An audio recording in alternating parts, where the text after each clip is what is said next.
Back on. Exodus. Stop it. I never hit the brake button. Look at that. Okay.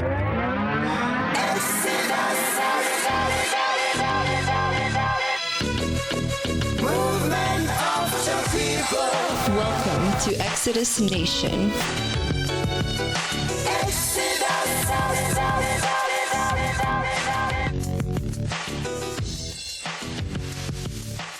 Welcome. Hello, everyone, brothers and sisters, ladies and gentlemen. As you can tell, we are not in the dungeon today. We are in a very, very, very beautiful atmosphere. We are with a very beautiful person. I want to welcome everybody to the show. It's such a special day. I actually, for the first time ever, have an actual cameraman. It's my big brother, his little brother. Tyrone T.Y. Morris is working our cameras for us today. Tyrone, we appreciate you greatly, sir. Yes, sir. Yes, sir. Thank you. This is a very important day, and we need this to be done properly. So I want to make sure that I give a proper introduction because we have, for the first time, a special guest in the house. Yes, we do. I'm excited. Yeah, me too. I've been excited. We've been excited. Yes, we have. So, ladies and gentlemen, I'm sitting with a person who is holding 5 degrees, not only in criminology, but also social work and a master's within criminal justice. 4-year security police. Is that how you would say that? Or is it MP? Is that not? Well, in the Air Force, we call it SP. SP. Security Police. I'm going to do that again. 4-year SP, that is Security Police of the Air Force. I am honored because I have a very close friend of me right now who's in the Air Force. He's growing to be a strong soldier. I'm proud of this man. Thank you, Devin, for your service. And just thinking of the Air Force just makes me want to think of the little homies that I got serving. So anytime I'm with someone who served for our country, to me, it's a great honor. It's a great privilege. This person is also an author, advocate, whistleblower. Y'all, I'm sitting with a whistleblower today, okay? Do you understand the impact of this? But most important to me, 24-year veteran of activism. 24 years of activism in Columbus, Ohio, fighting for civil rights, police reform. Not only is this person a leader, not only is this person someone who inspires those like me who fight this fight every day, gives us a reasoning at this point to continue fighting the fight. But on the side note, she also supplements all her work by being a lieutenant of the Columbus Police Division. Yes. Ladies and gentlemen, brothers and sisters, please welcome Melissa McFadden. Thank you. Thank you for having me. No, thank you for having us. Thank you for having us. This is a big day to me. I've waited to talk to you for months now. Anytime I see you, you ask me if I have questions. I have so many questions. I already know they're not going to fit. They're not going to fit in this because right now we're sitting here talking about your book, Walking the Thin Black Line. Yes. We're not even going to be able to get every single question about the book into this conversation. I know that. But I definitely want to start. I want to continue this past today because talking to you, every time I talk to you, I walk away with knowledge. I love that. As I'm reading this book, I can say for sure, and I told you this, I have mental issues, PTSD with the Columbus Police. Mm-hmm. I've gone through some traumatic things in the past. You are probably the first actual police officer that I'm able to sit down with. Before I go any farther, can you please give us your disclosure? Yes. First, I want to say thank you again. I'm glad to be on your show. I've watched it. I love it. And I am sitting here as a private citizen. I do not represent the Columbus Division of Police. These are my own personal opinions and my experience that we'll talk about today. I've wondered if that makes me feel a little bit calmer, just because, again, I felt that when I first started talking to you, this was going to be some kind of breakthrough and make me feel differently about the police. Make me maybe appreciate them a little more. I don't think your book did that. I think your book may have strengthened my own resolve of why I fight the fight that I fight. Everything that I read in that book was what I guess I had suspicions of. I had it in my mind. I knew I could never really put fact to my own thoughts. What you did was you put those facts there. You showed us things that we don't know that we're missing. There are parts of this book that touched me in so many ways, just being that it's about my neighborhood. It's about our city. Mm-hmm. I understood when I was reading it how people say when they read a book that's written so well about New York, you can feel the grit, the grind, the smell of the streets. That's what I felt with this book when it came to Columbus, Ohio. So it's not just educational, but it's so articulated. Thank you. I felt this book. And precise. So precise. And precise. Specifically, I can remember when you were talking about the busing and me going back and reflecting in my mind how I felt about busing. Mm-hmm. And it made me have a conversation with my mother later on that day, because I told, bro, man, I remember when the busing came in. I went to one school. I thought I was going to go to the class that I would normally go to, and they was like, nah, you get on this bus, ship me out here. I went to a different school. Came home, told my mom, I was all pumped up. I called my mom, and she was like, no, it wasn't that big of a deal, boy. They sent me notifications in advance. You just didn't know what was going on. So I had an idea. Yeah, I had a feeling. I wish I could have recorded that conversation. I remember saying on air, that don't sound right, dude. Yeah, it sounded like you got kidnapped. Yeah, I did. I thought I did, man. She told me, she said, you really wanted to go to Kent Elementary, and your busing, that was the stop, but you actually got shipped to Barnett. So as I saw all my other friends go in the building, and they like, you, and I was always in the office sometimes, so I was thinking that was the bad bus. I didn't know. And that was one of the first points that stood out to him. I can tell you for sure. One of the first points that stood out to me, because I called him immediately in chapter 1, as you're just explaining an illegal search of a car. Right. I realized all of a sudden out of nowhere, the book is not what I thought it was going to be. Right. I thought the book, I didn't know what I expected. I didn't expect off the rip of the book, you are teaching me rights that I have that I never knew I had. Hey, that was debate. I think most people think, because most officers, when they write a book, they are actually praising the police department. They're talking about how they were the hero and their crime-ridden city and they saved the day.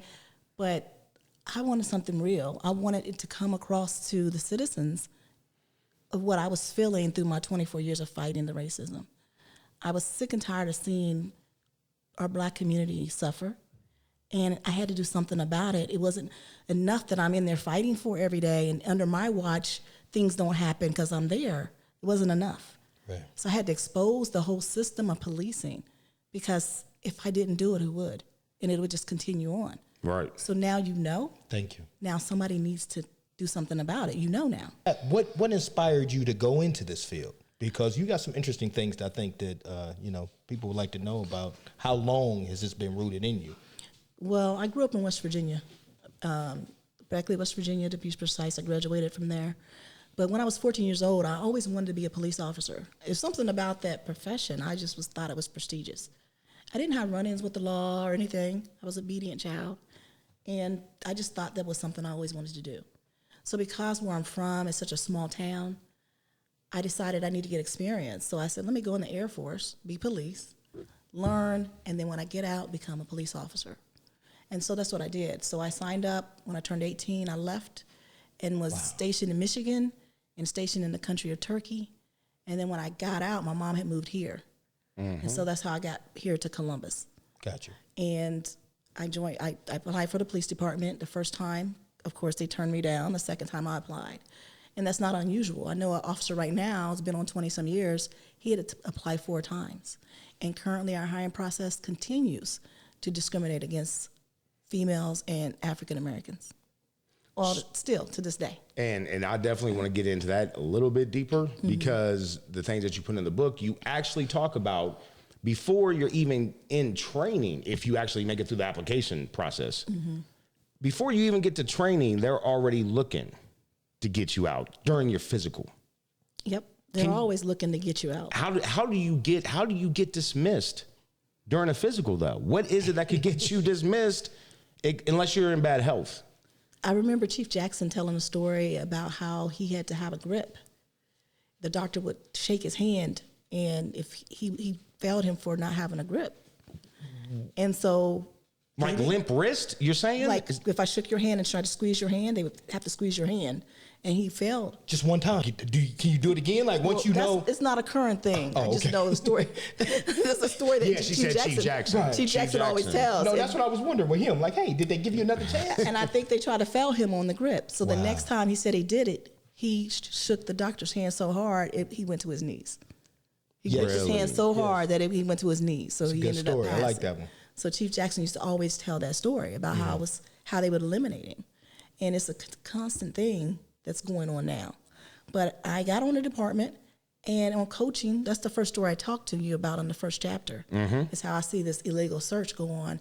And I expose this officer at roll call about this illegal search in front of his sergeant and in front of all the officers, not realizing. Now, I'm from West Virginia, and if you've ever been to West Virginia, we were pretty kind of back in the day, we were really slow, like with the world. I was very sheltered with my mom. We went to church. She taught me the Bible, but I didn't go out or anything like that. So it was very sheltered. So I did not know that there was a cover-up culture in policing. I did not know at that time that I'm not supposed to expose wrongdoing. Because in the military, if you did wrong, everybody would get punished. And you're expected to expose wrongdoing in the military. So that's what I was thinking. If we're a paramilitary organization, I would easily flow from the Air Force to the division and fit in just fine. The very first incident that I describe in the book is when I was new, and I was just coming not too long from the military, and I'm thinking it's paramilitary. So I didn't see anything wrong with exposing what this officer had done and what I had witnessed. Mm-hmm. But as you see, you read in the book, I was retaliated against immediately. Right. But thank God, because I was in the right, God didn't see for that weapon to prosper against me. So it didn't, and I didn't have to go through a third training phase. Okay. And they weren't able to send me to a third training phase like they were trying to. So I got a question for you. Now, it seems like that a lot of people make a transition from the military and, when they get back home, they become, law enforcement. Now, that seems to happen at a large rate, right? Or no? Does that not? Because it was my perception that that's what happens, that a lot of people, MPs, and then they get home and they go into law enforcement. And where I'm going with it is, I wonder why nobody else kind of stood up or stands up currently for the things that you stand up for, like because you in your book you go back and forth, over different things, that it was done this way in the military. If it was only done this way, here in local law enforcement, that we will actually, be safer and be able to serve the community better. Why do you think that doesn't happen? Well, I think that there's a lot of military people on the division of police and take police jobs, civilian jobs, but there's not a lot actually. There's not a lot of veterans on. I mean, so we're our own unique subset. So they do have little veteran programs and stuff for us. Mm-hmm. So when you see the for Columbus, there's 1,900 sworn. And when we have there's a photograph that we take every year for veterans. They all meet and they take a photograph. Oh, okay. There's probably about 100 people there. Wow. So it's not that many veterans. And even when it comes to females, there's not that many. Gotcha. But I think the difference between me and them is I'm a Christian and I believe in God. I believe in the power of God, and I believe in that He will chastise me if I mistreat people, if I'm not doing correct in His will. Whereas other people don't believe that. And that's how I was raised. And I believe in right and wrong. And so some people, when they get on, they're indoctrinated. When you're in the academy, I mean, you shoot at black targets. I've said this before. The silhouettes are black. And you get the points if you hit the black, no points if you hit the white. And throughout when you're in the academy, you're indoctrinated to believe that the black people are the criminals. They have videos they show you of different arrests, but it happens to be all minorities, either Latinos or blacks all the time. Mm-hmm. There's a significant amount of videos they show you of suspects are black or minority. But they do have some white people, but we have a lot more white people getting arrested because there's more white people in the city. But yet and still, you don't see those videos when you're in the academy and you're training. Mm-hmm. And then as time goes on, year after year, 4 or 5 times a year, you're shooting at black targets. So black starts to become the enemy. That's become the bad one because you're always shooting at that. That's the brainwash, right? It is. And when you're in the academy, you have to fight. So they don't teach you to fight per se, but they do. But they want you to fight because some people have never been in fights. So they have these padded suits that they put like regular officers in, and they come in the padded suits and you fight the person in the padded suit. One's called the red man, and his suit is red. And the other suit's called the hit man, and his suit is black. So while you're fighting the black guy, you see what I'm saying? So these are the kinds of indoctrinations, implicit bias, that actually pushes more implicit bias against African Americans, the things that they do. So we know implicit bias comes from our environment growing up. That's the subconscious thought process we have about certain stereotypes of groups of people. But when you get in the academy, they indoctrinate you even more so into your implicit bias by having those black silhouettes, by having the black hitman, by showing the videos of only minorities getting arrested or assaulting officers. It makes you think, it makes you fearful. So who's the target? Well, let me ask you this. How do black officers in training take this? Like, when you know specifically, because you've mentioned when they have someone who sits in for the criminal, they talk about baggy clothes, hat to the back, bumping rap music. We're talking about someone very specific here. We are. How do other black officers react to that when they hear that? You've had to see other people be bothered by this, right? Some black officers don't notice, or if they notice, they don't say anything, and they just let it go. Most of them let it go. And even to myself, I was getting indoctrinated to the point where one time I was in my cruiser many years ago driving, there was 3 male blacks walking on the sidewalk. And I looked at them like, what are they doing? And I had to check myself. And I had to say, why are you stereotyping these guys because they're black walking on the sidewalk? Right. I really had to tell myself that out loud because I was surprised and disappointed at myself. Now, I am a strong-minded person. I know that another person that's weak-minded would not understand what that just happened at that time, at that moment. They would have probably acted on it and would have put up next to them and tried a consensual encounter with them or whatever to see what they're up to. So I had enough mind to check myself that was not right. But a lot of them don't. And a lot of black officers go along to get along. Because if you don't, you'll get retaliated against. I've been retaliated against so many times throughout my career for standing against the injustice that's going on. But they won't do it because they're worried, because they have to feed their families. Right. That's their job. So they're not going to go against it, but they see it. I've had other black officers tell me, did you see in that training class, they only had minority videos? So I've had officers tell me that. So they noticed. They noticed. I'm not the only one that notices. Well, I'm just the only one that acts. I remember in reading something that you had in training as well that, it was just talking about even, the disparity in the discipline and how one person was being picked on all the time and they was losing, can you tell us that story? Because that to me showed real leadership, and that's where this person is a leader. You're talking about in the academy? Yes, in the academy. So we were in the academy, and the academy staff, because a lot of them are not prior military, and the sergeant at the time wasn't, he would pick certain people to decide that he want to mistreat.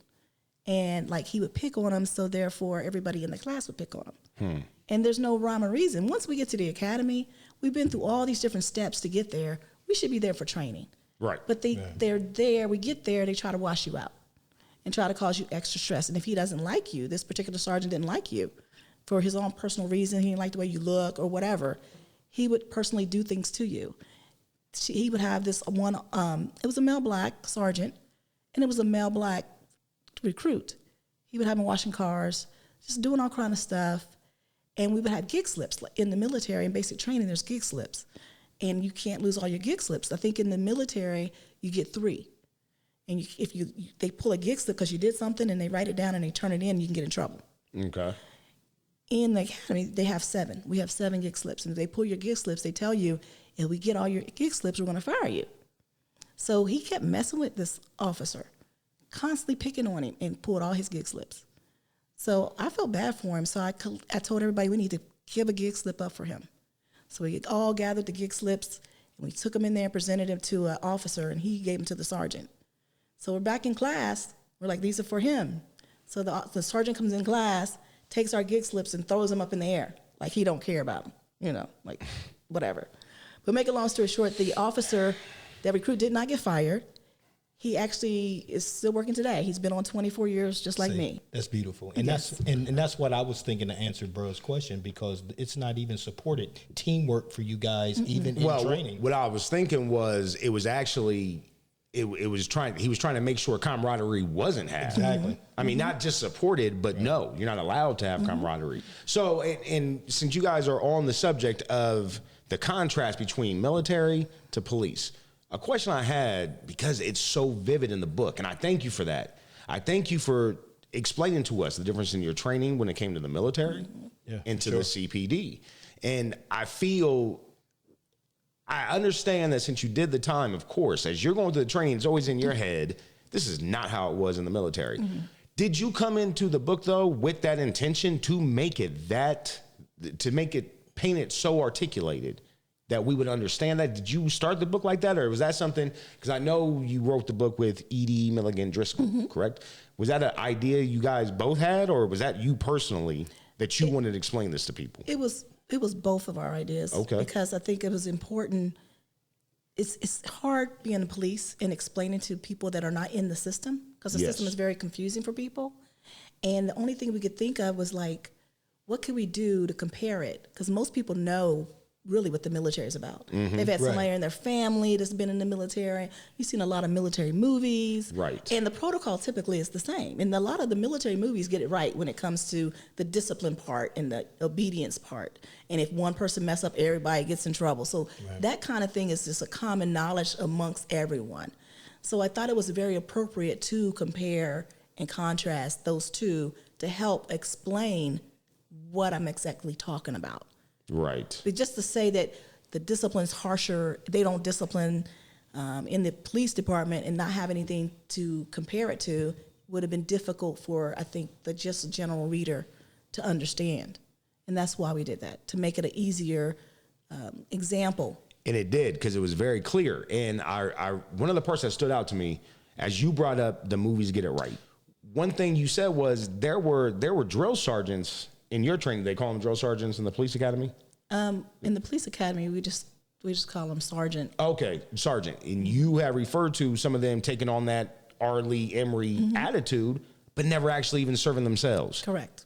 Never actually being a drill sergeant, but personified from the one they saw in a movie. Yeah, they're watching Full Metal Jacket.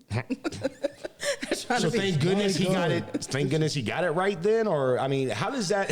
Well, the Full Metal Jacket is what Marines. That's kind of a Marine thing. Air Force, we're softer and gentler. They don't even curse at you. You know, they're not yelling at you like that. They'll yell at you, but they don't curse. They're definitely not putting their hands on you. So it's just especially now. That's because of those test scores. That's right. Come on, let's put it out there now. I ain't doing all that in Air Force. Those are the smart ones, you know. Right. I ain't doing all that. Now, so after training, you still have to put in street time, and that's when you said you saw the first incident of someone doing an illegal search. The person that was training you decided that you and her were supposed to evacuate the scene. Leave the scene. So once you get out the academy, you have 6 months of your training in the academy, then you go through your field training.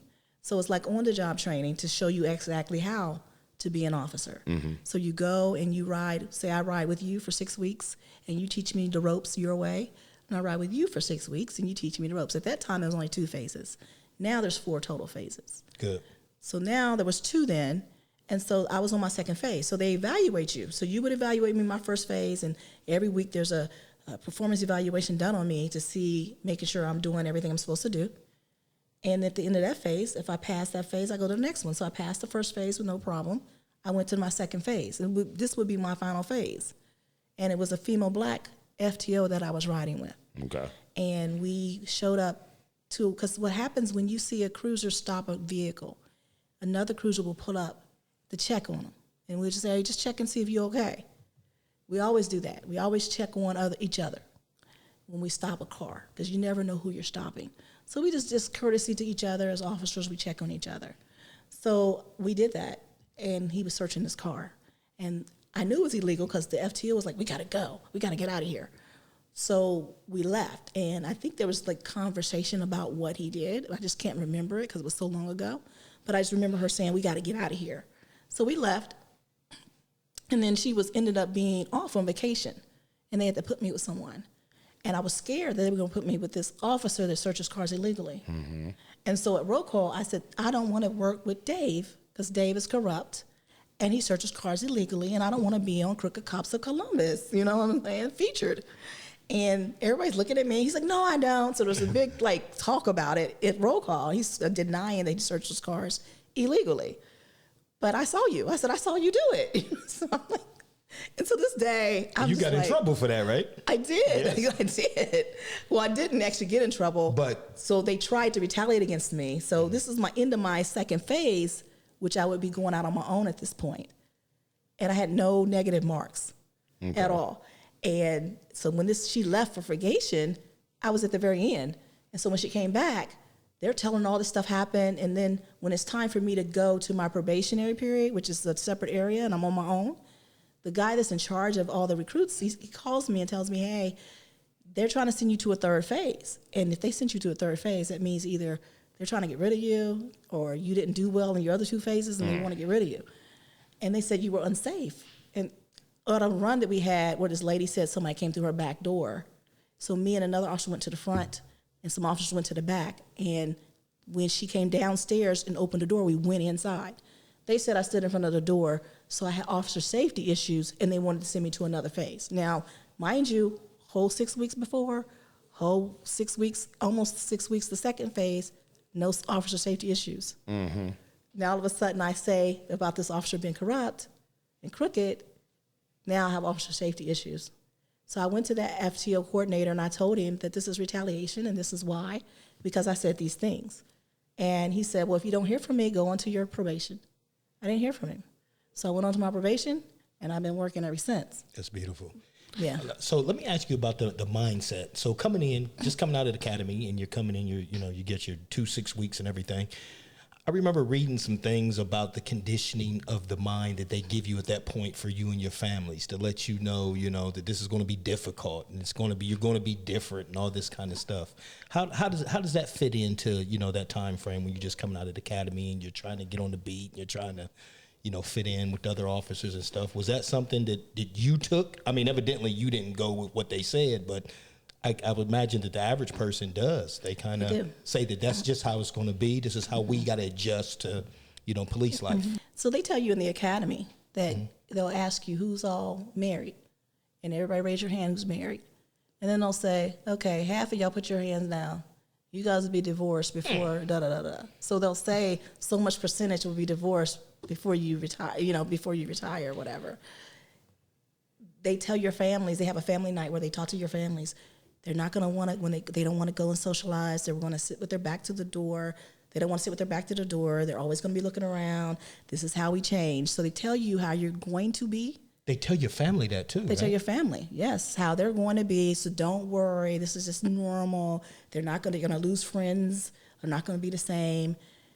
They tell you they're going to be they're going to withdraw from everyone. I mean, they tell you all these different things that they expect that you will be because you are a cop now, that you'll change because of what you deal with, I guess, every day. But instead of giving us stuff to prevent us from changing, giving us resources and things like that, the expectation is you will change. They want you to change. They're making the environment toxic in your mind before you even get to anything negative. So not only is it's okay to be divorced, it's a joke. How many times you been married? Oh, 3 times. It's a joke. It's normal to be divorced 2 to 3 times, and it's okay. It's like what it is. It's like a joke about it. They think it's funny. Wow. That's just what it is. Yes. So would it be, I guess I imagine with as many hours as you guys put in, and I know that I've been in bars before where after the shift, cops are coming in together. They're spending time together after work. Mm-hmm. Do they try to separate you from the family? Because the way you sound is like they're already preparing you that you're going to be with us and not them. Do they try to? They don't try to separate you from the family, but what they're telling you is that what happens is they call them donut dollies, that when we're working third shift and we go to United Dairy Farmer to get a donut, we meet the lady that's working behind the counter, and the guys date the lady behind the counter and cheats on their wife. That's the kind of stuff they're trying to say that happens, and it's a normal thing. So it's accepted behavior instead of something that be shunned. Like people would shun that, like you're cheating on your wife. That's not good, but not in our field. It's not that way. It's amazing. Yeah, it is. It's so funny because, when I read a lot of the different things in the book, when I got to this part here, it really rang in my mind and my heart. You start talking about wellness and, you know, if they were giving you healthy tools to help you to how you should be able to adapt. What was your views there on the wellness that you thought that they could have helped you? There is so many different things I think about wellness that they can help. I mean, we have so many different avenues that they can do to help us be well, but they haven't done it. I mean, I give an example about police-involved shootings, whereas if I'm involved in a shooting, that means somebody's trying to take my life. If I'm shooting at you, it's deadly force. That's what that is. I'm taking your life or you taking my life, one or the other. Right. And so that's a traumatic incident. And you're required after that to go see a psychiatrist only one time. One time. And when you go to that one time, that psychiatrist is saying, okay, how you feel about what you did, how you feel about almost getting killed, how you feel about it. And if you don't say the right things, then he's saying, well, I don't think you should go back to work. But if you say the right things, you go back to work. But if you don't go back to work, then everybody knows you have a problem, right? So they always say the right things. So that PTSD never gets resolved. And that's the reason why you have a lot more of those same people that have gotten one shooting and then multiple shootings, 4 shootings, and took life many a times over. Or they have a lot of use of forces afterwards or a lot of citizen complaints because they're still dealing with that very first shooting because there's no mandatory counseling. We don't have that. They only make them go one time. And one time is not enough to resolve an issue if you have one, and because you're too embarrassed to say that I need help. And that's what happens. As an activist, I know you've heard it because we've been saying it for a while now. The police are not handled to deal with a mental health situation. They're just not. When I hear you talk, not only are they not equipped or trained to deal with a mental health situation, you guys aren't even getting your own mental health taken care of. Correct. So how can we expect those who are not being treated properly to treat others properly? I don't understand. So when you are in training, I know we had got past training, but when you're in training, to what level is mental health even talked about? Where is that in training at all? I don't know now, but I do know that when I was there, I don't remember anything mental health wise. Are you talking about for us as officers? Well, for general public, when you're coming out to deal with someone, we know now. Right. We know now that when a call is made to NetCare and someone says, please send a squad, I would like to see someone right now. I'm having a mental health crisis. I'm known to have schizophrenia. That person then thinks a squad or a medic squad is coming to pick them up to take them back to NetCare. Right. When they open the door, there's 5 cops standing at the door. And the first thing they do to this schizophrenic person is grab their wrist. That's not proper training mental health wise at all. Right now they have crisis intervention training for everybody in the training recruit class.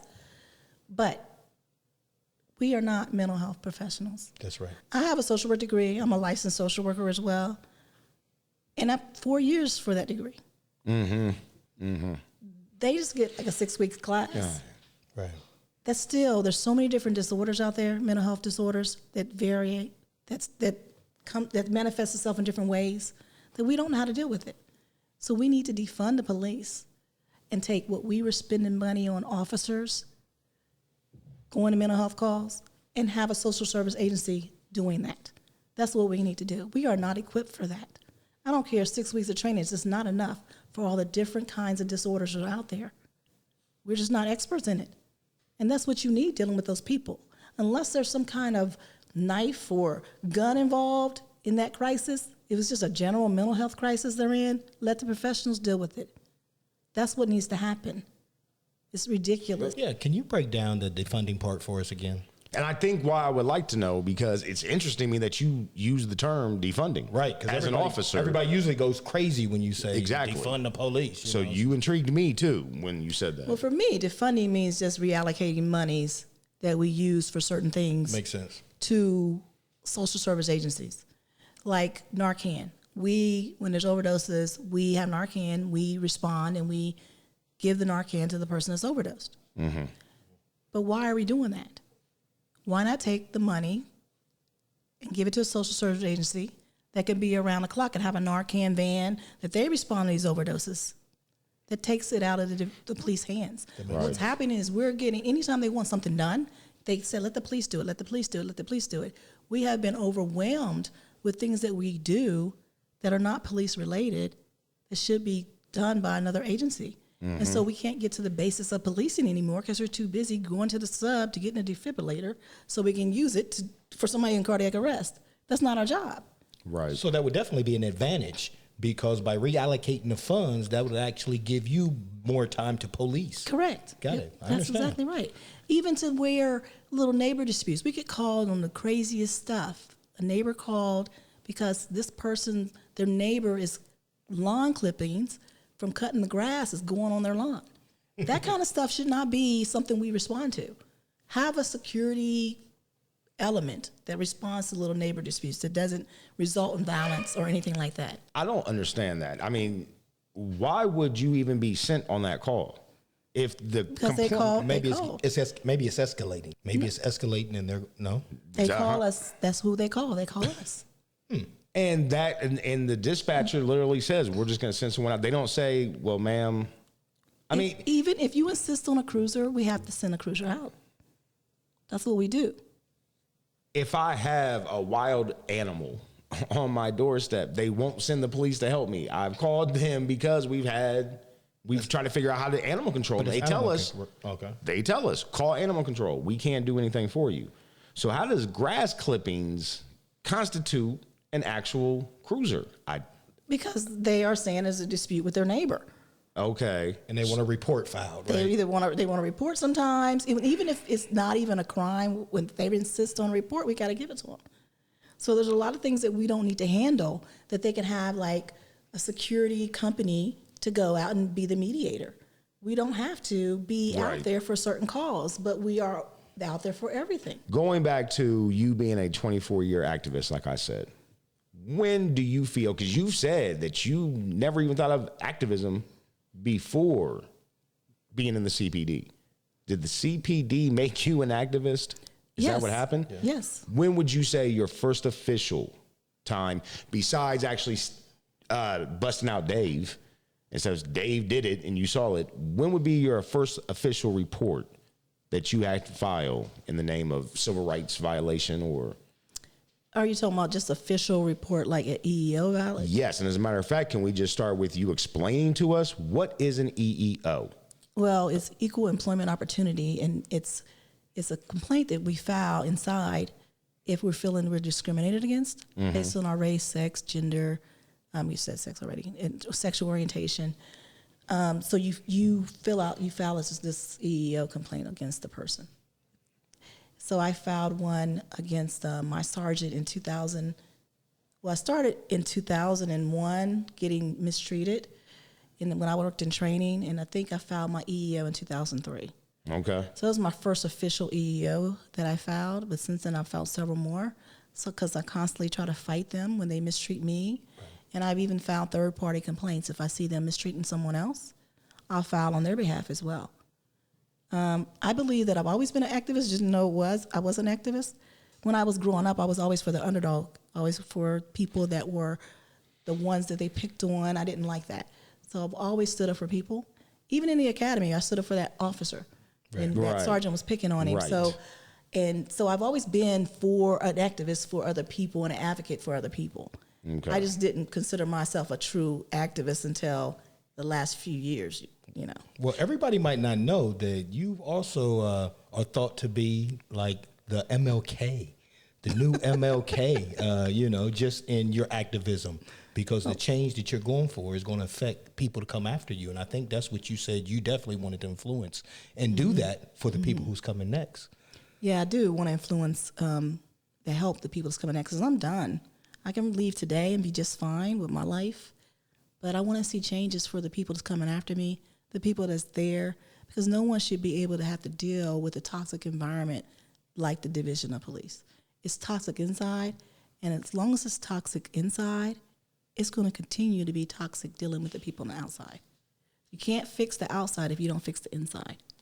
I've asked you before, how is it that me and him, my brother, how are we supposed to expect we're safe when we go on the streets, when the way that you've written in this book, you're not safe inside. You can be a cop. You can be a black man, black woman, and you are just as unsafe. Can you talk about some of the things that you've witnessed when it comes to the actual treatment of other officers from your own, I guess, brethren? I don't even want to call them brethren because you don't seem like y'all are a family at all. So from the fellow boys in blue that are all supposed to stay together, how do they treat you inside? What is it like?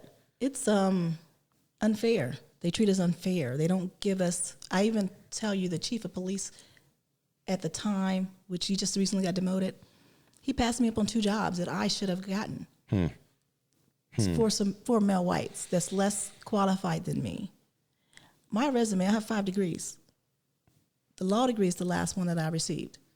And the reason why I had to get 5 degrees is because I've been denied so many opportunities inside of training opportunities. There's these certain classes that leaderships go to, called PELC, different big name, expensive classes that they allow people to go to every year. But I've been denied twice for that. And those classes, when you leave there and you want to become chief somewhere, they're looking for those classes on your resume. But I've been denied those. I'm the highest ranking black female officer in the history of the division. Wow. I am the only black female lieutenant currently. Wow. But yet and still, they still deny me these classes when I see people of lower rank going to these classes. So I said to myself, get this resume, get all the degrees you can get. So when you put your resume against anybody on the 8th floor, which are the highest up, even to the chief, it'll outshine them all. So I accomplished that. My resume outshines anybody's resume on the whole division of police. Not only am I a veteran, I have 2 bachelor's, an associate's degree, a master's degree, and a law degree. What? Hey, man. Do you know what I'm saying? That's beautiful. So you want to deny me, but God got another plan. So, and you all paid for it too. So it's not like it came out of my pocket. They paid for my degrees. And I went back to school and kept getting it and getting my stuff so that when it came down time to it, if I was to go anywhere in the country and my resume was up against their resume, my 5 degrees to their little PELC school and their 1 degree, it's going to outweigh it every time. It's because that's what gives you the courage to speak up against this disparity. Me and him had talked slightly, and there's a couple situations directly where you witnessed, some things happen to where I remember on one that I was reading, gentleman would get fired if he was a black officer, but if it was a white officer doing even, more serious things, that they would just get slapped on the wrist. Yeah, Kevin Morgan, his lawsuit is still pending right now. His name is Kevin Morgan. He's a male black. He was working special duty, and the lady accused him of not showing up for a shift. Now, special duty is a job you might see us at Kroger's or at the nightclub. Okay. Those places of business are actually paying us to be there. It's not division paying us. So we're working for Kroger's. We're working for the nightclub. Extra duty. We call it special duty. So he was supposed to work at this apartment complex, and the lady said he wasn't showing up a couple of days. So they charged him, and department charged him and then fired him. But then you had 2 sergeants, 2 male white sergeants. They made the news. They weren't coming to work. In order for us to be off, we had to put a vacation slip in. They weren't putting vacation slips in. They just wouldn't show them to work. So to the tune of like tens of thousands of dollars. Okay, I remember that they missed work without having slips put in. Instead of firing them, they just gave them 240 hours. They didn't even demote them or anything. They're actively working right now. They're sergeants still, and they work every day. Now, when you said 200, how many 240 hours of suspension. I don't know if that's going to come clear for everybody, especially if they haven't read the book. Right. When you say they got 240 hours, that doesn't mean that they're not going to be on the job. No, they were just, these 2 sergeants were suspended for 240 hours. So how many weeks is that? 1, 2, 3, 4, 5, 6 weeks. 6 weeks. 6 weeks without pay. Okay. And then they came back. Could they use their vacation time? Not this one. Not on that particular one. They didn't use their vacation on this one. I think that's where bro was going. That's exactly where I was forfeiture. going. Leave forfeiture. Yeah, they didn't get leave forfeiture on it because it was 240, but they didn't get fired. Yeah. Kevin is still fighting for his job. Wow. And this is like 6 years later. 6 years later. He lost his home. He lost all kinds of stuff. So leave forfeiture is, so when you get in trouble as an officer and your departmental charge, you can get suspended. So the chief can give you a suspension, and he can say, hey, we're going to give you 32 hours of suspension. Instead of having you to actually take those 32 hours off where you don't get paid, he can offer you leave forfeiture. Okay. Leave forfeiture basically saying that you take 32 hours out of your time bank. So we get so much vacation every year and it rolls over. So we build up vacation. So they just take the 32 hours out your bank and you continue to work. You don't lose any pay. Just the 32 hours is gone out your bank. And that leave forfeiture option allows the chief to keep the whole incident in-house to where it doesn't go across the street to the safety director. So he doesn't even know what went down. And what are some of the things that would qualify for you being able to take the leave forfeiture? There's not necessarily anything that qualifies you. It's up to the chief if he wants to offer it. Oh, okay. So the chief is the one that decides if he's going to offer leave forfeiture. So what are some of the things that you know that people have taken it? They have gotten leave forfeiture for uses of force. Like we had one incident where a guy shoplifted from CVS, and the officers were looking for him, the citizen, and they wanted to go in this man's backyard. So they asked the homeowner, can we go in your backyard to look for someone? Mm-hmm. Homeowner said, no, you can't. So the officer slapped him across the fence because he was standing opposite the fence, and so he took his hand and slapped him. Yeah. And they went in his yard anyway. Those officers got like 32 hours of leave forfeiture. They didn't even get suspended. They slapped the guy. So they came into work the next day. Yes, they came into work the next day. On the same street. Yes. Lost a little bit of vacation, PTO. Mm-hmm. Mm-hmm. Yeah, that's all they did. They lost vacation time, but they didn't get suspended. They didn't feel it. So to me, even raising a kid or even my dogs, if you don't feel the consequence, it doesn't work. You got to feel it. So when you say a lack of accountability, that's what it is. You got people that slept with prostitutes. You got people that committed crimes, and they got leave forfeiture. Wow. In my book, I talk about all the different things. It was just examples of some of the things. A lot of people have asked me, how has she managed to become a lieutenant? With everything that she's gone through, with all the people who are targeting her, how does she get that? How do they promote her? That's what they've always asked. How does she get that promotion? They didn't have a choice because with our promotions up to commander, you take a test. Right on. So when I hit sergeant, I scored number 1 out of everybody, 100 and some people. Number 1. So I studied and studied and studied, and I scored number 1. And then I also did well on the lieutenant's test. So that's why I'm a lieutenant, because I studied. Can I ask you a question? And so if anybody was to tell me they don't like the way that you advanced within the police department, that means that they didn't like that you were smarter than them. There you go. Okay, I got it. I just there was no. I wanted to clear that up because I mean the way that that's very applicable. There's 4 tests that you have to take for sergeants, 4 different tests, and then they take your score, add them all up, and add your seniority points, and there you go. And you got to beat everybody else. You got to score high enough to even get promoted. It's not everybody gets promoted. Right. So you got to score high enough. So I gave it to where I went sergeant. They didn't give a choice but to promote me because I was number 1. They couldn't promote anybody else. Because on paper, apparently, you are exactly the cop they want. Yes. You're the perfect cop. Yes. On paper. Mm-hmm. Yeah, so each position, like sergeant, you got to take 4 tests. You got to take 2 multiple choice tests. Mm-hmm. One's open book and one's closed book. You have to take a written where you have to write scenarios out, and then you have to do an oral board where they call people from out of town, come in, and you have scenarios. You have to role play. And after you do all 4 of those, they score all of them separately, and then depending on your score, they rank you. Okay. And that's how you figure out where you at in the ranking. So now, next step would be for you would end up being a commander position. Commander. Correct? In this past test, I scored 8 under the commander's list. Really? Mm-hmm. So are you? I don't know, depending on how many people leave. Oh, okay. Because you just don't get promoted.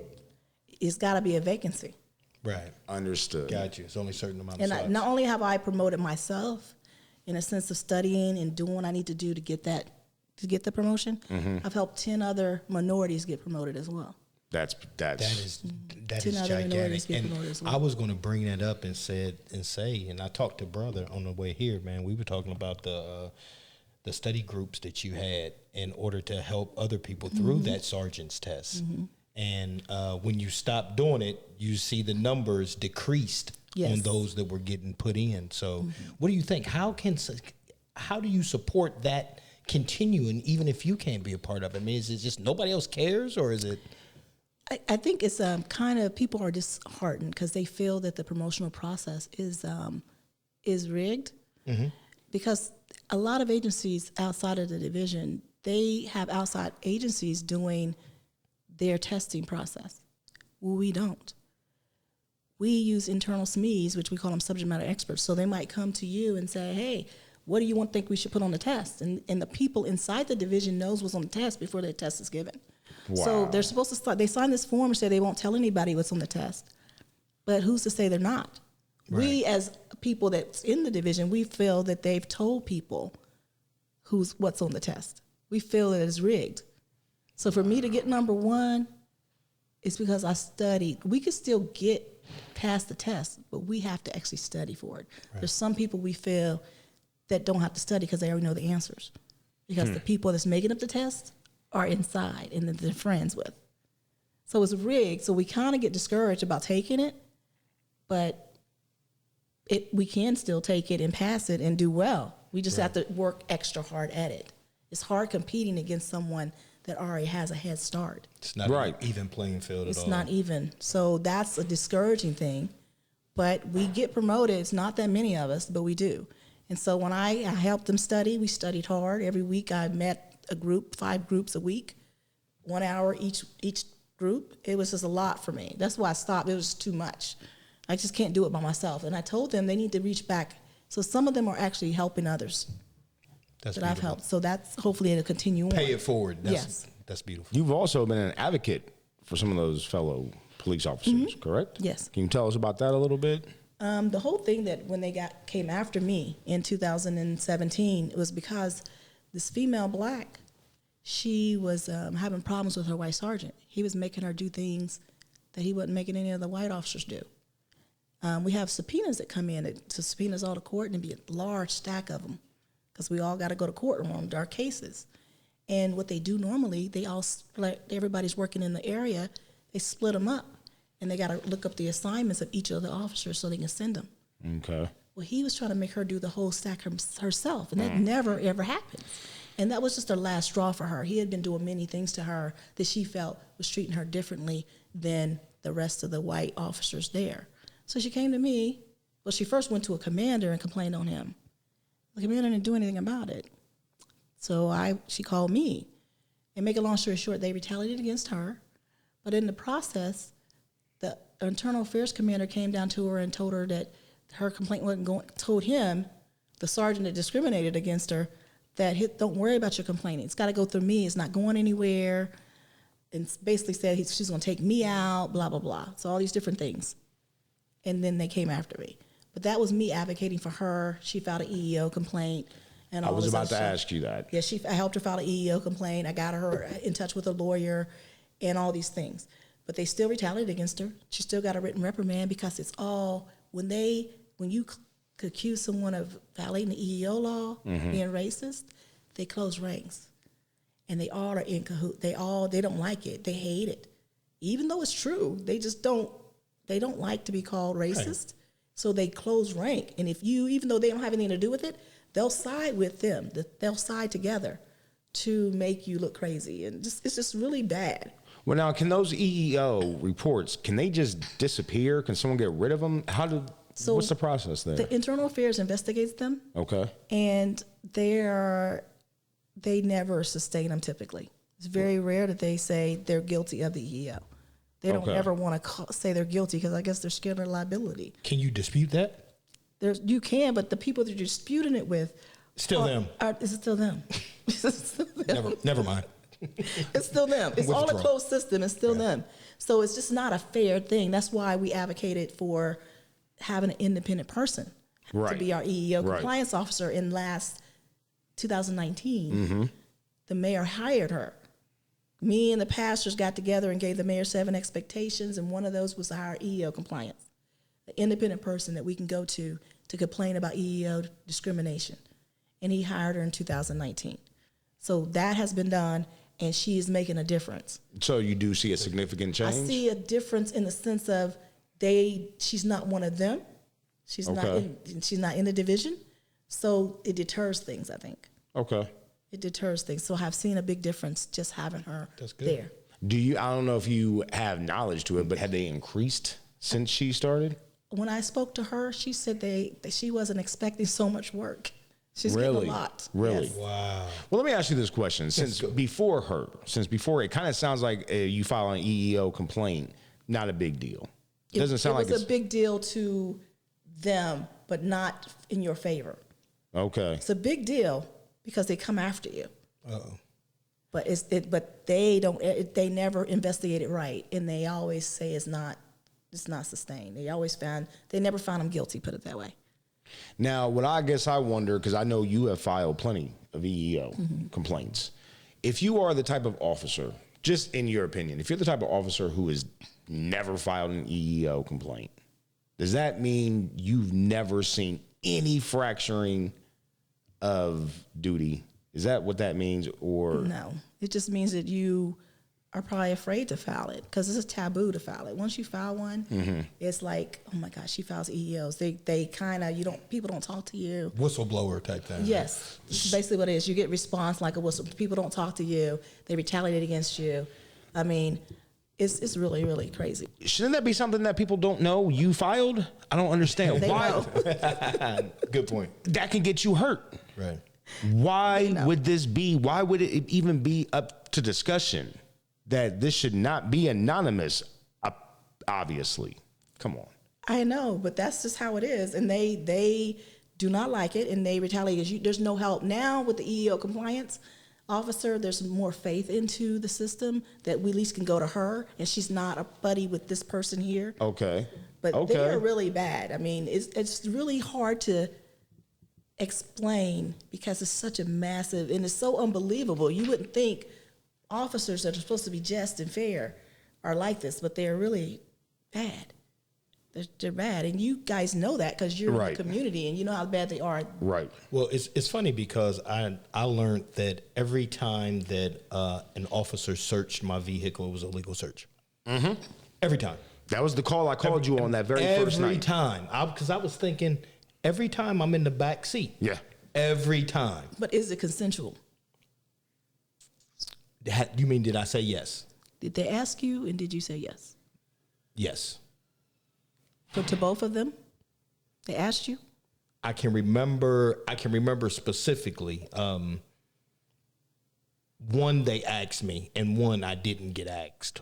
But I thought if I gave my consent, maybe I read it wrong. So, no, you're right. If you gave your consent and you were in the back of that cruiser, that's illegal. Okay, exactly. They should have had you there so you can limit that I had search. to be within 6 feet, right? Well, not necessarily within 6 feet, within a way that you can say, I don't want you searching. I can terminate that. I can terminate it any time. That's a consensual search. Right. Okay. You gave consent, that means you can withdraw consent. And I was still taken to the back. I didn't know the withdrawal was even possible. I had no idea. So what you're saying is, if they get to a personal belonging of someone else's, I can tell them that's not mine. You are not allowed to search that. Correct. Or even your own. You can change your mind and say, I don't want you searching that box back there. I want to make sure it's clear to your listeners that if an officer is asking you a question, if they're asking you a question, that means you can say no. We are arrogant. We think we are better than everybody else. We are elitists. We are not going to ask you permission for anything. We are not going to be subservient to you in any means, matter, shape, or form unless we have to be. And the reason why we're asking you is because we have to ask you. If I ain't got to ask you to search your car, I'm not going to ask you. I'm just going to do it. If I want you to come out the car, I'm going to take you out the car. If I ask you, do you mind if I search you? Do you know how many times officers ask people, do you mind if I search you? You don't have no drugs on you, do you? They're like, no. Every time. Do you mind if I search you? No, you can search me. And they have drugs on them. Why would you let an officer search you if you have drugs on you? And people are going to say, well, if I say no, he's going to search me anyway. Well, he'll find the drugs if you say yes, too. So what do you have to lose? And if the officer says, what are you trying to hide? Officer, what do I have to prove? Stop letting these officers search you. Stop letting these officers search your cars. Stop it. Even if you don't have anything on you, you don't have to allow that to happen. You're allowing them to violate your constitutional rights. And that sometimes when they're not violating your constitution, you give them permission just to search you. For what reason? You don't have to submit to a search. If you're not doing anything wrong, or even if you're doing anything wrong, you don't have to submit. Say no. Well, I hate to say it. I hate to say it because we, just like police, want to get home that night. And we're seeing it. The more that you say no, we have officers that increases their aggression. Increase their aggression to do what? We just saw the other day, I believe, I'm not sure if he was Air Force, he's military, but he didn't want to get out of the car. He told them, I'm in fear for my life, and they began macing him. But what was the reason that they wanted him to get out of the car? Now, the officers can make you get out of the car on a traffic stop. The law says they can. Right. So I'm not talking about things that the officers can do. I'm talking about things that they're asking you permission to do. I do understand that. There's a difference. Yes. And what about the statements? Oh, yes. And people talk about self-incrimination, and you asked me this statement off the record, this question off the record about Jason Meade and why he hasn't given a statement. Well, as officers, when we're under criminal investigation, we have the same rights as any other citizen. And I don't know if you guys remember Dave Chappelle. He used to have this one show. He's talking about pleading the fifth. Mm-hmm. He's like, I plead 1, 2, 3, 4, 5, the fifth. Yep. Right. You remember that? Yep. Because you have the right to plead the fifth, just like Jason Meade, just like any other officer. We have the Fifth Amendment protection when it's a criminal investigation to not self-incriminate ourselves. So we don't have to make a statement. Same thing with you guys. So when people are out with the police and they tell you, if you find yourself saying, the officer's saying to you, you got a right to remain silent, then remain silent. What is the problem? People running their mouths when they don't need to. Get you a lawyer, shut your mouth. Anything that you say can and will be used against you. And they use it. When you're in back of the cruiser, all that's tape recorded. So all your little excited utterance, things that you're saying, I didn't mean to punch her in the nose, that could be used against you. Stop talking. Yeah, please stop talking. You talk too much. Plead the fifth. And everything's recorded nowadays. So right. If the officer, you say, no, I don't want you searching my car, and they decide to do it anyway, that's a lawsuit right there. They violated your rights. Just remember, stop talking so much. You have the right to remain silent. Be silent. Right. Right to remain silent. They might still try to keep talking to you, but as soon as you lawyer up, they have to shut up, even stop asking you questions. Yes. At that point. Good point. I know that's what we say, lawyer. Yeah, lawyer. We just say lawyer. That's it. Yeah. So I got to ask a question. As an activist, would you consider yourself a BLM activist? Or do you look at activism from your side differently than we do? I think I am a Black Lives Matter activist. Are you? I believe we're on the same accord. I believe that the police they're mistreating the Black community. I believe they mistreat poor community. Like I tell people, I am from West Virginia. I grew up in poverty. So people that are poor, I have a special place in my heart for. I have family members that have mental health issues. So people that have mental health issues, I have a special place in my heart for those people. Black people, I'm Black, and I have a special place in my heart for those Black people. So for me, any mistreatment of those populations bothers me to my core, because that is me. So I'm a Black Lives Matter protester, activist. I am a poor people's activist. I am all of that. I'm a champion for mental health. So within the House of Blue Lives Matter? I don't have a House of Blue Lives Matter. No, I mean downtown Columbus, Ohio. I mean, I'm saying I don't believe there's a such thing. There's no such thing as blue lives. They're not in danger. There's nothing going on with them. They are the problem, and they need to straighten up, and somebody needs to straighten them up. They made blue lives just so they can counter Black lives. Even though we have posters up at the Blue Lives Matter in our building, which is inappropriate, but we have it there. The fact is that citizens made that up. The blue line of silence is real. It used to be the blue line of silence used to be a bad thing. Now they turned it into something good. And still to this day, we have a corporate culture. And as you see now, they don't even want to have those 5 officers that filed the lawsuit to not have to tell on other officers. Right. And what bothers me is 3 of those are African-American officers. Wow. That's heavy. What does it feel like in your opinion? Are they showing out for their white counterparts? Is that why? What is the benefit to these black officers taking this side? Acceptance. They're accepted by the majority. Some of them are indoctrinated, and they don't realize they're indoctrinated to believe their own people are the criminals, and they don't understand the whole gist of it. Some of them doing it to get along, to go along, to get along. But what I'm here to tell everyone, that the black community, your thoughts, what you've been believing all these years, is real. It's not untrue. That's real. They feel this way about our black men, about our black community. We are over-policed. There's occupation when it comes. We are occupying, like a military would occupy a country. We are occupying the black community unjustly. We are mistreating people. That's what the police are doing. Not just here in Columbus. This is a system problem. It's a whole policing problem. We have good officers, individual officers on our division, black and white, male, female. But it's the system that we're a part of is what the problem is. And that's why when they shoot unarmed black men across the country, it looks the same. Because it's the whole same system. Right. How they develop us, how they make us believe who is our enemy. That's why I'm for demilitarization of the police department. We don't need high-power rifles. We don't need tactical gear. We don't need all the military gear because we don't even respect the power that comes with it. Right. And when you start, who's our enemy? In the military, I knew who our enemy was. They were overseas. We knew who our enemies were. And so the people on base that we policed, they weren't looked at as enemies because we knew our identified enemy was. Right. Here, where's our enemy? Who is the enemy? Us. So I'm just saying, so we're military minded and we're trying to be military. We got all these military weapons. So who is our enemy? Wow. Who have they identified as the enemy? That black silhouette. It's the community. And it's not just the black community, but it's the poor community. You're right. You are right. You're right. And okay, you know what? That's another perspective that I love hearing from you, because not only there's so many perspectives I love hearing from you, but your honesty, your realism, and the fact that you don't even sway on the fact that you are CPD. You say we do this. We are wrong. You take responsibility for the fact that this is people I've been with for a long time. These are people that I've been with for a long time.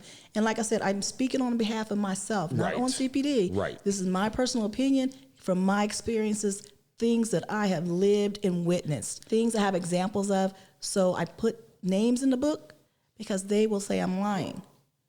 Since I wrote the book, they put 5 investigations on me. 5. Since I wrote the book. But they can't say I'm lying when I got names in the book. No, that's right. These people are still working there, and they're so mad. Yeah. So right now, I got deputy chiefs coming after me because they're mad at me for this book. But when I have God on my side, I don't care what you do. You keep coming.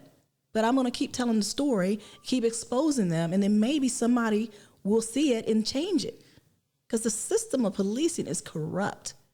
Right. And then when you have the leaders that fall in line with that system, there's nobody winning in that.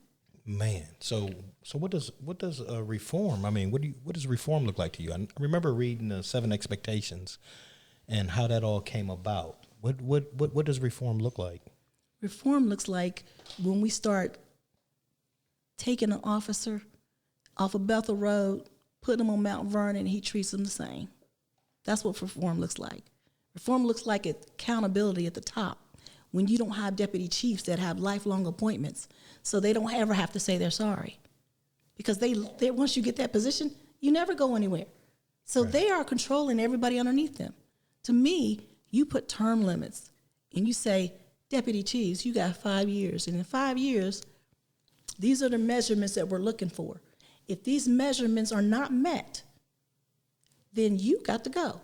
I guarantee you, his whole chain will get some act right because his job depends on it. Right now, nobody's job depends on it.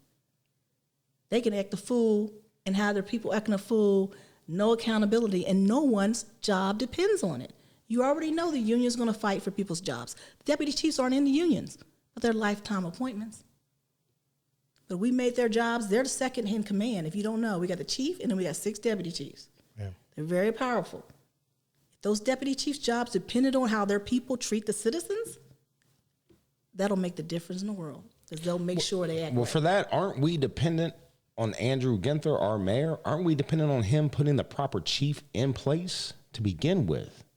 Right, but it's not even just the chief. We're always worried about the chief. The chief is one. He only sees so many of the discipline things that come up. He only sees so many. Mm-hmm. The deputy chiefs make a lot of the decisions when it comes to discipline. The chief don't even see. And then some people talk about the safety director. Safety director don't even work in the division. So he is totally disconnected in a sense. He doesn't know what every day goes on. And the chief, that leave forfeiture, keeps everything in-house. So the safety director don't ever see it. That's how it fits in. So what you just explained is, because activists ask me constantly, we know they just did something, they're still on the street. That's why. That's why. Because even though supposedly they're being punished, pretty much they're losing holiday pay. Or no, PTO, stored vacation. Vacation time. Stored vacation time. Mm-hmm. And I don't know what to say. Because when you do something, when you reach across the fence and slap someone, that creates fear. That's why we have issues with the police. And then to see you on our block the very next day means you're untouchable. But you got to remember, too, how they do it. Once something happens, they have to do an investigation. Then it has to go through the chain, and they have to go through, if they have the department charge them, it's got to go to the chief hearing. So there's a lot of different steps before you can even discipline an officer. When most egregious things that they do, they can relieve them and put them on desk duty. But it just depends on who you are, too, part of that. It's just the whole system needs to be changed, yes. Right. It has to be a whole change in the system, top down. We need new leadership. We need, the way we train needs to be different. The way we hire needs to be different. The way we promote. All these things need to change. And the mayor, people might not like him, but he's the first one that I've seen to go against the FOP and actually call out systemic racism inside the division. He knows there's a problem. So hopefully he will do more to change things. But the rest of the ones we had, Mitch Brown, Mayor Coleman, Chief Jackson, complicit. And that's something that you brought up in your book that I thought was excellent. So for a very long time, we've had a black mayor and a black chief, right? And you're saying that there was not any change or noticeable change done under them. Actually, it got worse under Mitch Brown. He was the safety director. Mayor Coleman, the chiefs really got absolute power under them. They really were hands off. There was really nothing going on. They did whatever they wanted to do. When Jacobs was in, she did whatever she wanted to do. But now, with the Mayor Ginther going against the FOP and standing up to the division, that is huge. And I have to commend him for that, because when we had a black mayor, that didn't happen. I guess, I know you don't know what's inside our mayor's mind, but do you think it would have happened if George Floyd had not been murdered? It was already happening. Remember, George Floyd just got murdered in this 2020. Almost a year ago. We started advocating for changes in 2018. Well, I mean, and he our changed. mayor. He made some changes. The mayor made changes in 2019 to even giving us the EEO compliance officer. So do you feel that Kim Jacobs didn't necessarily just retire?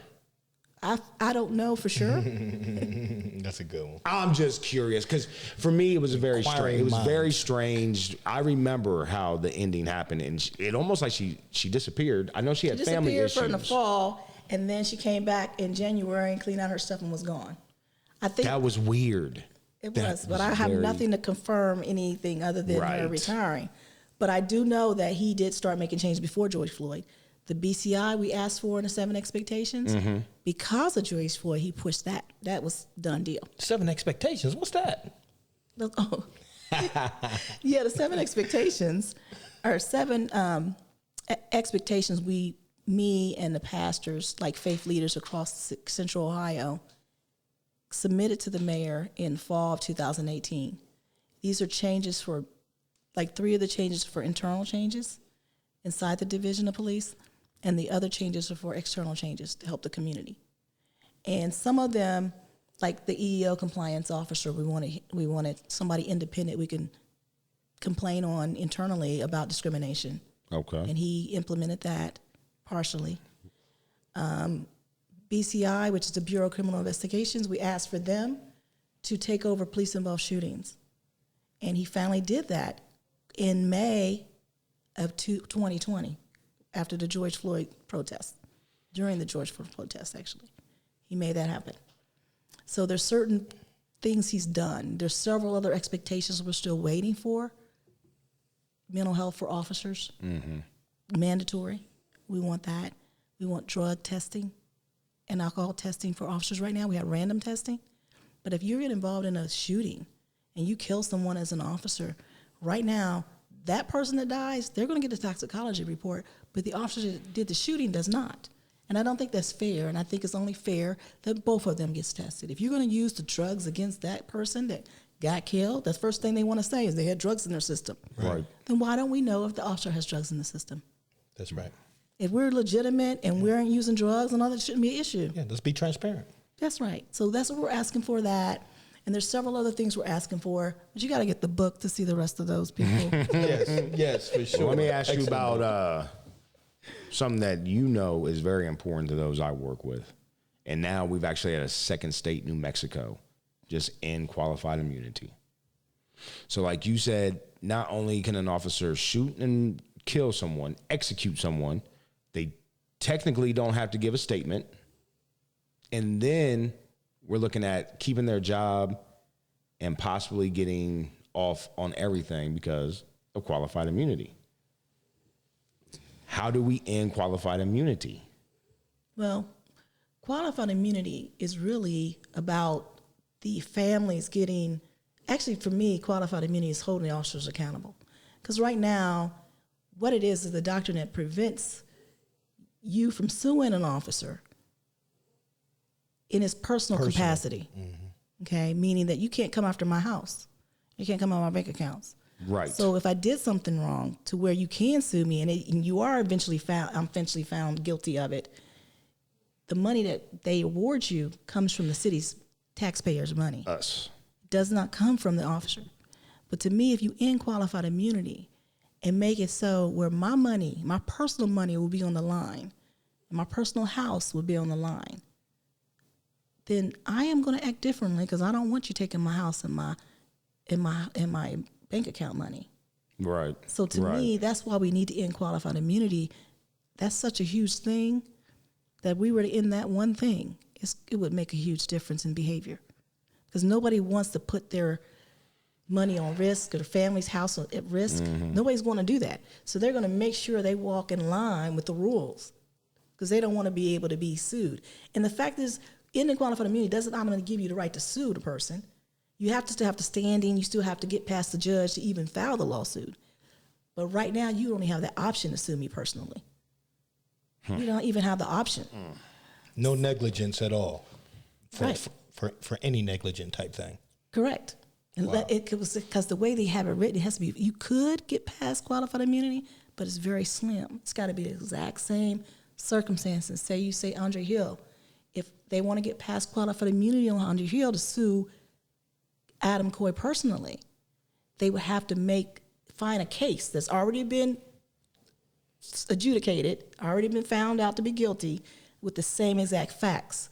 A guy is walking out of the garage, walking towards the officer. It was nighttime. It's got to be exact before they're able to end qualified immunity on that particular case. Wow. So there are ways, but it's just very slim. Next to impossible. Yes, next to impossible. So that's why we need to end it. And the way we're doing it now, there's a ballot initiative I'm working on where we're trying to put on the ballot 2022 and have Ohio vote to abolish it. But hopefully before that time, the legislature can get in there and abolish it. New York did it. Mexico did it. Let's do it. But I'm actively working on a ballot initiative now. We're getting signatures so we can try to get it on the 2022 ballot for Ohio. Oh, wow. Yeah, it's been beautiful watching her, too. It's beautiful. The work that you're putting in, for sure. Like, I led this with, and I literally said, I think you supplement the work you do working for the Columbus Police Department. But you're putting in work as a real activist. You have been. I don't know that without your book, first of all, people have asked me, is she disgruntled? Is that why she wrote the book? Because she got fired. And I got to explain to them she's still on the force. I never, ever got fired. Right. You're still there. Right. You're inside writing this book. I don't understand how. It feels like you are an untouchable amongst untouchables. I call it bulletproof because of my retirement status. I can leave today and be good. Wow. Yeah. And I hate saying it, but so you don't have fear. We know that there have been officers who have moved out of state because they knew their lives were in danger by their racist brethren. They knew where they lived. They felt their lives were in danger because the access to weapons are easy for a cop. And they've left state. You're still here. I don't know if we're safe here. You are. Ourselves. Hey, no weapon formed against us, right? There you go. I thought I'm going to walk in that protection that you put out there That's earlier. Right. Okay? No weapon formed against. But also with no weapons formed against me, but I also have my AR-15 and my 40s and my 45s too. So they can come up the hill if they want to. I'm just saying. It is what it is. So they know that I'm trained just like they train. So it's different. That's beautiful. The most surprising thing that I read in the book, Mama ain't raised no punk. I had to put that in there because she don't raise no punk. I mean, she's still here. She's still here. Apparently not. Right. Apparently not. This has been a beautiful day. Yes, it has. I've had a really good day. Thank you very much. I can't wait to do the next one. I'm so excited to be on your show. Thank you so much for having me. Are you going to agree to the next one? Of course. Okay. Of course. Look, I'm just trying to block you in to make sure that there's no way you get out of this whatsoever. Do you think this book would have happened had 2020 not gone the way it did? Yes, because I started writing this book in 2019. Well, do you think people would have been as open to it? Because I feel there's been such an opener because of, unfortunately, what happened in 2020. I think it helped. I think the 2020, it helped the Black Lives Matter movement tremendously. Right. I mean, we're allowed now, not just Black people see what's going on. Right. Our white allies see what's going on. The people actually that hold the power. They're stepping up. Yeah. And they're stepping up and helping us. So I think the whole movement in general wouldn't have happened if it hadn't been for George Floyd and what happened what happened to him. Well, of course, being in Columbus, Ohio, I got to say it because even though we've talked about George Floyd, Breonna Taylor over and over again, here we have Casey Goodson Jr. We have Andre Hill. We have two families who are suffering. Bad. They want justice. They're trying to find justice. As most of us know, there's no family that's ever going to find justice because they've lost forever the ones they truly love. So there's never going to be justice for them. With you stepping up, I feel like it brings about a hope that we didn't have before, because we have very little to grasp onto anymore when it comes to the police. We think we're going to lose our lives every time we go on the streets. When they come up behind me in a car, I'm in full panic mode because I don't know what this is going to lead to. I never know. Reading your book makes me feel stronger for the knowledge to begin with. Definitely empowering. It empowers me to understand things I didn't before, and I didn't know I was going to come out with that. Having you at rallies with us, that empowers us. That makes us feel, I know in Dayton, there was nobody there that I didn't want to meet you. I didn't want to bother you as much as I could have that day, because I could have brought a good 10, 15 people to make sure they met you, because there are people who are telling me they're nervous to approach you because they just don't know how to do it, because you have given and inspired so much now. Oh, that's so nice. He said MLK. I kind of say Malcolm X because I feel a little bit of I feel some between. militancy in there. In between. Hey, perfect, because we're coming religious trained, and then we're coming military trained on both sides. So for me, it's definitely an important step for us to be able to have someone like you. No, thank you. And I'm honored to be fighting in this fight with you, with the rest of the activists. And I know for them, I could tell that at first they were like, we don't know about her because she's the police. Is she really? Right. That's how I was. Me too. Even more. But I am the real deal. It's not for show. It's not for money. The book is $9.99, and it's on Amazon. So they have their royalties. They have the printing costs. So it's not making me money, and that's not what it's for. And I priced it that low for that reason. I want everybody to be able to get their hands on it. I want them to read it. I think it's something that confirms what we've always known. And I think that helps our fight. Definitely. that you know what you're saying is not make believe, because they want you to believe that it's all in your head, what it's really not. And you have every right to be fearful when you get stopped by the police. Our system of policing looks at black men as the criminals. Right. So you gotta be careful. You gotta be careful. And like I tell people in the book, if I had one thing to give, of advice to give, is to commit one crime at a time. So if you got drugs on you, don't jaywalk. If you speeding, don't have a gun in the car. You know what I'm saying? One crime at a time. Because it's how we get people. We get them because you're jaywalking and you have crack on you. You know? And that's... Well, you speeding and you got like 4 guns in your car, you know? So don't do and break more than one crime at a time. Right. Some good game. Appreciate it. Well, I know this for sure. Adrienne Hood said it best to me. When we're asking where are the good cops at, she's right here. Thank you. And there's a bunch of them, but they're just so scared to speak out. And there's a victim of the system, and we need to tear the system down. And ending qualified immunity will help us do that. Coming here today was definitely a treat. I appreciate you opening your house. Thank you. Thank you for coming. And I had no real idea how to reciprocate the appreciation.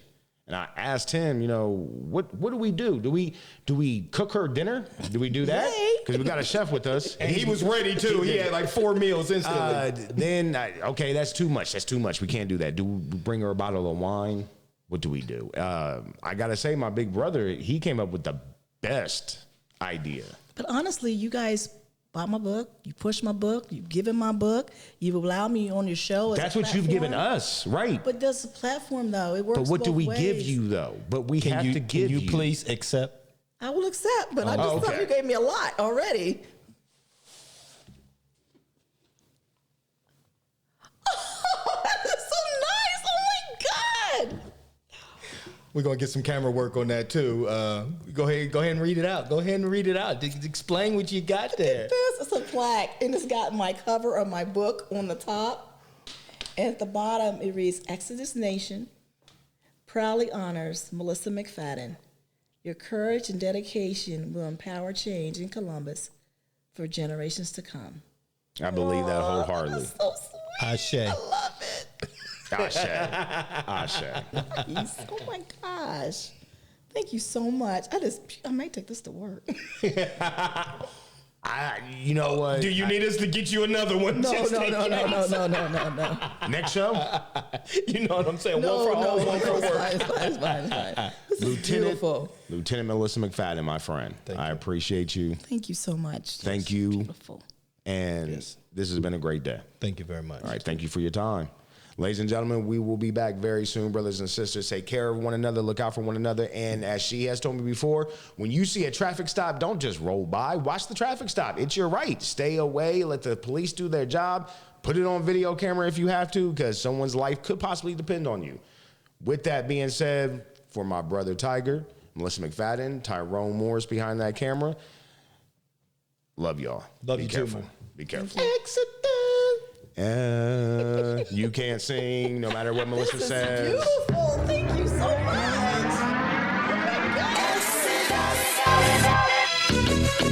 Movement of the people. Hold on one quick second. I'm going to pull this down a little bit because I know that camera is not getting all of you because that microphone's in the way. Mm-hmm. How's that look, bro? Look good? See how I did my okay. microphone? Yeah, I do. Mm-hmm. I like to cover my face, so I'm good with mine. Mm-hmm. But I don't want you covering your face, and he loves his face. So, okay. Everybody love their face. Y'all silly. I don't. Not everybody loves their face. Not everybody loves their face. Thank you. Shout out to the people who don't love their face. I'll take that shout out.